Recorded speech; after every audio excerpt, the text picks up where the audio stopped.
Hello everyone, it's Shane Kanto, your Wasteland reviewer, and this is a Q&A video that I decided to do.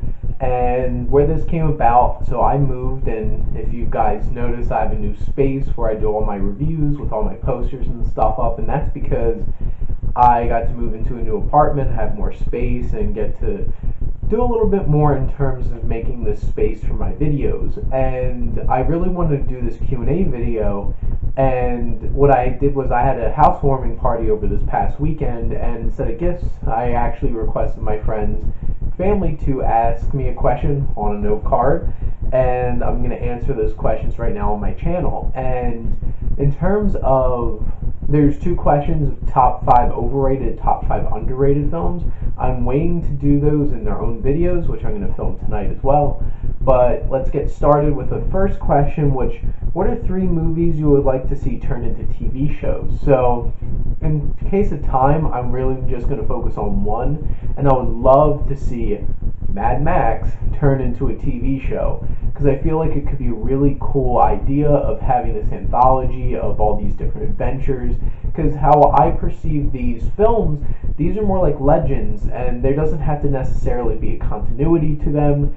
It's basically these stories being told of Max, this road warrior, the warrior of the Wasteland, and he encounters all these different people in this post-apocalyptic wasteland, and I think that could be a really cool idea of seeing all of his adventures, or even like each season is an encounter with a particular group of people, and then each season it reboots, and maybe Max is a little bit different in each one because based off of the perspective of the other characters that see him.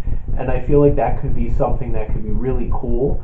And obviously it would have to be on like a premium thing, because we're not going like PG-13 with this stuff. Much rather see something go full R like Mad Max should be. So, very good question.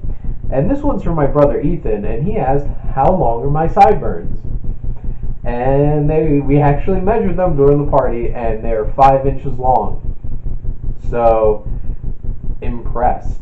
And they're also mutton chops, because they're longer than my ear. Another fun fact. Now, this was a fun one from my friend Joe, and who also has a YouTube channel. So, obnoxious shout out to my friend Joe and Joey T's Cartoon Palooza. I just watched his video of his unedited thoughts on Teen Titans Go to the Movies. Go check out his videos. He focuses on animation, and he's really passionate about it. But his question, if you were Bob Iger and you were ready to buy a studio or film property for Disney, what would it be? Because literally Disney is going to rule the world. So if I was Bob Iger, my first reaction was just buy DC and get this all over with. But actually, I thought more about it, and I honestly am not the hugest fan of what Sony does with their film properties. I'm not really impressed by how it's run, decisions that are made, and what they decide to actually make as films. So I think it'd be really cool if Disney bought the film rights to what Sony does. And honestly, Sony can focus on the things that they do better, like other technology, like computers, and all those other things that Sony as a business, me being a master of accountancy and having my business degree, looking at a company that should really focus on what they're best at and not spending so much money dumping into films like this. I love Blade Runner 2049, but who the hell would have given that movie like $150 million budget when the original movie was a bust and became a cult classic? So I think that would be really cool if Disney bought the rights to their films. They could do some fun things with some of their animation properties, but obviously the big thing I'm thinking about is bringing Spider-Man officially into the MCU, where it's not this shared thing, and it'd be very interesting.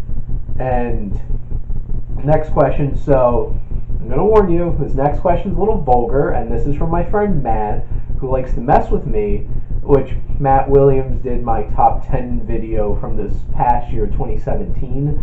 So if you ever checked out that video, that is the man who asked me this ridiculous question. He also has a real question after it, but he likes to do, what would you do if you woke up?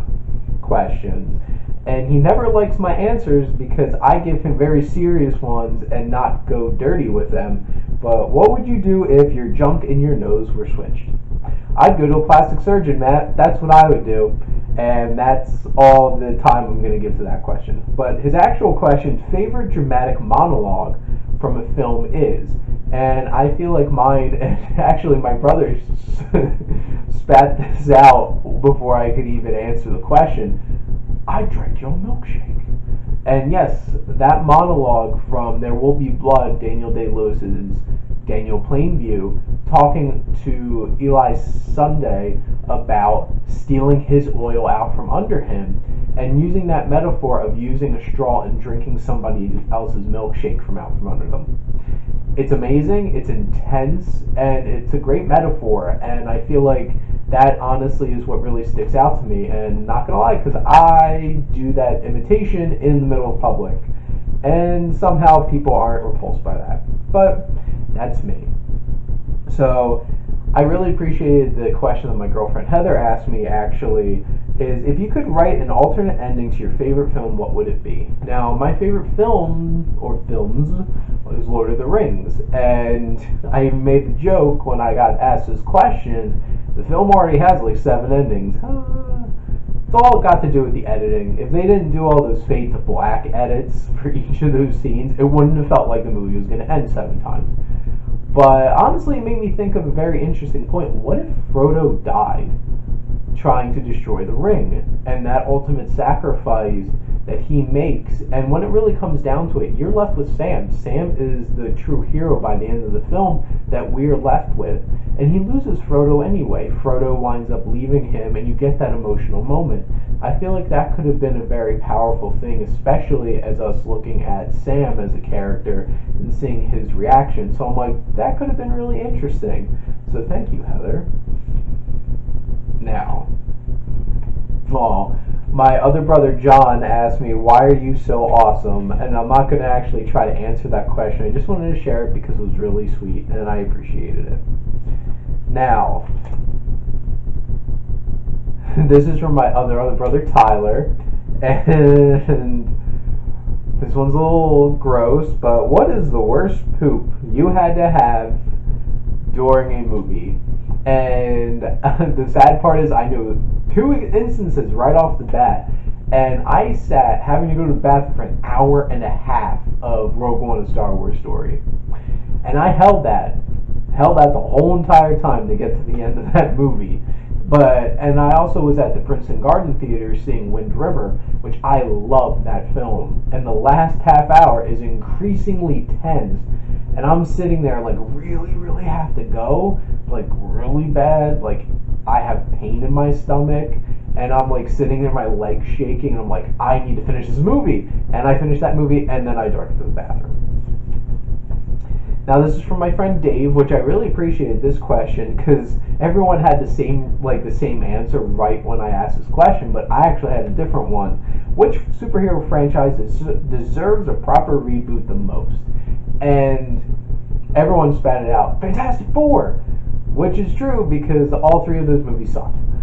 But I would actually pick Ghost Rider, and that's because Ghost Rider is one of my favorite Marvel comic book characters, and I really think he deserves like a hard R, crazy nuts, full-blown, going full fantasy with like the hellacious realms and stuff like that isn't boring as hell like the first one, or a complete hot mess like the second one, Spirit of Vengeance. I would love to see him get incorporated into the MCU, and I would love to see Ghost Rider. And don't you give me that crap that, oh, they did, he's on Agents of S.H.I.E.L.D. I'm not watching Agents of S.H.I.E.L.D. at this point. So, plain white rice, any thoughts? I love white rice, and I have a feeling that this question had to do with the fact that I was dealing with food poisoning a couple months ago, and after going to see Ready Player One, I went with my friend Matt and my friend Renzi, and they wanted Five Guys, so I sat and watched them eat Five Guys, and then I'm like, you're coming to a Chinese food restaurant with me, so I can get some white rice. And the look that little lady behind the counter gave me when I ordered 2 pints of white rice and a bottle of water. So, my thoughts on white rice? I like it. If you had 5 minutes with Spielberg, what would you do? And my first thing that I want to ask him is how he has mastered that fact that he is so well known for being able to get his films done under budget and before the deadline, because I feel like that's something really impressive and efficient coming from such an auteur like him who has made such an impact on cinema. And he's made so many fantastic films, and excuse me, how he was able to do that with like keeping his schedule and stuff like that, because you hear so many films going over budget, going over time. What is the weirdest thing you've heard and seen? Can be separate instances. So I could take this into a weird, like, actual in real life, but I'm actually going to take this into film. And the weirdest thing I've heard is from Invasion of the Body Snatchers, like right up at the end, where what's her last? It's like something Cartwright. I forget what her first name is. She's walking up to Donald Sutherland's character, so relieved that she finally sees him. He's just like, and like that sound is so unnerving. And that's how the movie ends. And I'm like, holy shit. It's really creepy. And the weirdest thing I've seen in the film is in Bone Tomahawk, the notorious, this guy got his body bisected and ripped in half, and all of his innards fell out. Yeah. So, I love Bone Tomahawk. I think it's a great film. That is way too hard to watch. Whew. And this last one. What would you tell your high school self? So, in terms, and this is going to get a little serious, before I went off to college, I was overweight. I didn't have a whole lot of friends. I didn't do much besides go to school and do homework. I was on the track, like a track and field team, but like I spent a lot of time at home by myself reading, playing video games, watching movies. And I, at one point, was 285 pounds. I'm sitting around 215 now, but I've got as low as 180 pounds in college. And I would, if after I argued with myself, because my younger self would not believe that this is the same person, I would reassure myself not to worry about it, and things would get better. Because I don't regret things in life. I've been through a lot of things. I've seen a lot of things. And they've all shaped me into who I am today. And the advice that I would truly give is just like, don't worry, and it'll be okay. Because when I went away to college, it was such a gratifying experience and allowed me to really become myself.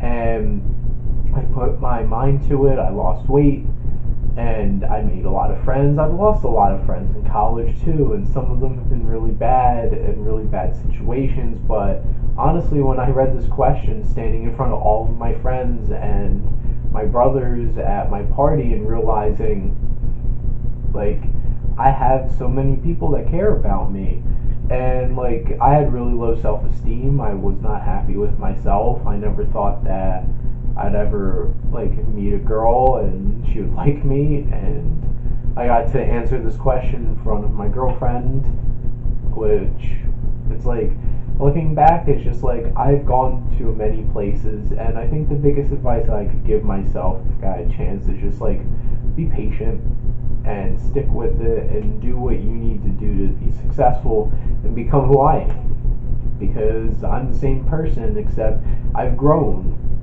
into more of myself. And I think honestly that's the best advice I could give anybody, because like middle school and high school is tough, and I think going off to college, it's like you can really become who you want to be. And that's the advice I would give to high school Shane.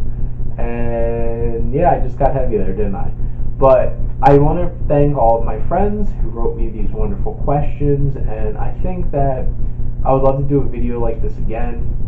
Maybe if I get to enough, like I'm at 49 subscribers right now, woohoo! Next one, you're number 50. But maybe if I get up to like 100 or something like that, it's like I could do another Q&A video. And thank you all that do watch my videos and support the Wasteland Reviewer, and I really appreciate honestly all that support. So keep on checking out my Wasteland reviews.